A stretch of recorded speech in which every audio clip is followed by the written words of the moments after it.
आज हम आपको सुनाने जा रहे हैं गाजियाबाद के लिंक रोड थाना क्षेत्र से एक ऐसी सनसनीखेज वारदात की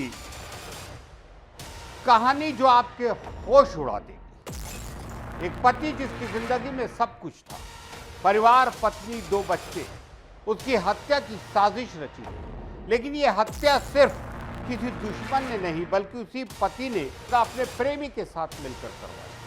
क्या आपको यकीन होगा कि शादी के 8 साल बाद भी प्यार और विश्वास की जो डोर मजबूत होती जाती है, उसे एक महिला अपने ही पति की जान लेने के लिए तोड़ सकती है, और वो भी इतना निर्मम अंदाज कि उसने खुद अपनी आंखों के सामने पति का गला कटवाया। फिर ये कोई कहानी फिल्मी नहीं बल्कि हकीकत है। पूजा और उसके प्रेमी आशीष ने इस साजिश को इतने योजना से अंजाम दिया कि पुलिस भी दंग रह गई। आपको विस्तार से बताते हैं उस खौफनाक वारदात की पूरी सच्चाई, जिसने गाजियाबाद के लोगों के दिलों में सनसनी फैला दी। ये रिपोर्ट।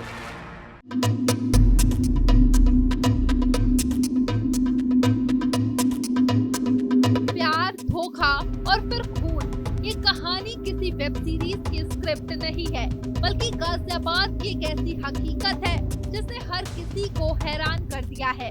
पत्नी ने अपने प्रेमी के साथ मिलकर पति की हत्या की साजिश रची और उसे अंजाम भी दे डाला, सिर्फ 1 लाख रुपए की सुपारी देकर। हद तो तब हो गई जब पत्नी ने खुद अपनी आंखों के सामने पति का गला कटवाया। ये खौफनाक वारदात सामने आई है गाजियाबाद के लिंक रोड थाना क्षेत्र से।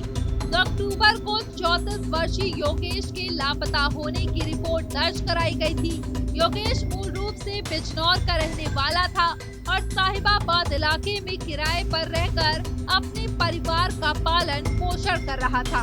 पुलिस ने गुमशुदगी का मामला दर्ज किया, लेकिन 8 अक्टूबर को मामला पूरी तरह बदल गया जब योगेश का कंकालनुमा शव हापुड़ के पिलखुवा क्षेत्र के जंगलों में बरामद हुआ।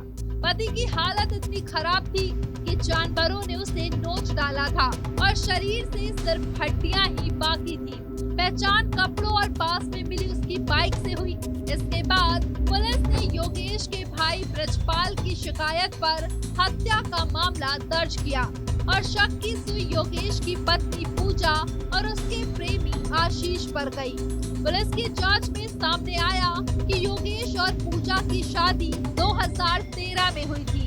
उनके 2 बच्चे भी हैं, लेकिन पिछले कुछ सालों से पूजा का आशीष नामक युवक के साथ प्रेम संबंध था। योगेश और पूजा के बीच इसको लेकर आए दिन विवाद होता था। पूजा योगेश को अक्सर अंजाम भुगतने की धमकी भी देती थी। योगेश ने अपने पत्नी के खिलाफ एक मुकदमा बिजनौर में भी दर्ज करवा रखा था, जिससे नाराज होकर पूजा ने गाजियाबाद कोर्ट में ट्रांसफर की अर्जी लगा दी थी।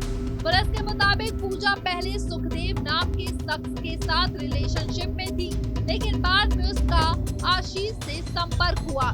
सुखदेव ने ही आशीष को पूजा से सुलह करवाने के लिए उसका नंबर दिया था। बात करते करते पूजा और आशीष के बीच प्रेम संबंध बन गए और आशीष कर्नाटक की अपनी नौकरी छोड़कर पूजा के पास आ गया। दोनों करीब 1 साल तक लिव इन में रहे।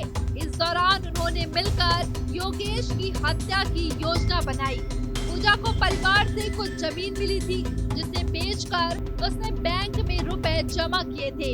इसी पैसे में से पूजा ने आशीष के साथ मिलकर चंद्रपाल नाम के व्यक्ति को 1 लाख रुपए की सुपारी दी, जिसमें से 7,000 रुपए एडवांस दिए गए। चंद्रपाल ने अपने साथी प्रवीण को भी इस वारदात में शामिल कर लिया। 24 सितंबर को योगेश अपनी बाइक से पिलखुवा पहुंचा, जहां उसे पूजा और आशीष ने बुलाया था। वहां जंगल के पास चंद्रपाल और प्रवीण पहले से छिपे बैठे थे। जैसे ही योगेश पहुंचा, चंद्रपाल ने पीछे से उस पर पेपर कटर से वार कर दिया। घायल योगेश जान बचाने के लिए जंगल की ओर भागा, लेकिन आशीष, प्रवीण और खुद पूजा ने उसे पकड़ लिया।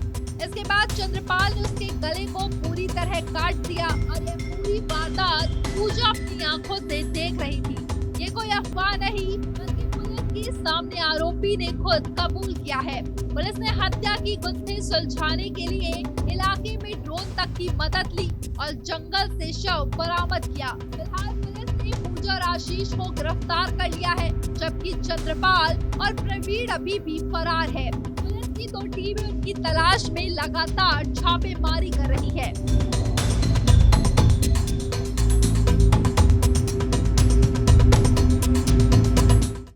आप देख रहे हैं गुनाह के छिपे, कहीं जाइएगा नहीं। हम थोड़ी देर में हाजिर होते हैं एक ब्रेक के बाद।